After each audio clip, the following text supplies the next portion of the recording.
I'm performing a pump down on a large commercial unit.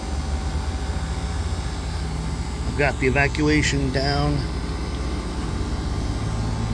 according to these gauges that are just tied into the manifold.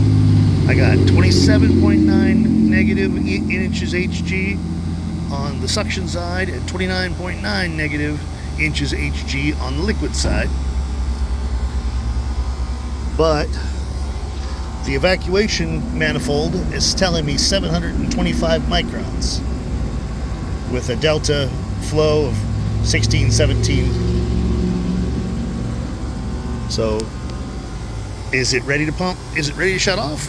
No, because if I were to shut off right now with 720 microns showing on the gauge, but 27.9 negative on the liquid, on the suction side, it would rapidly climb to up over 5,000 microns.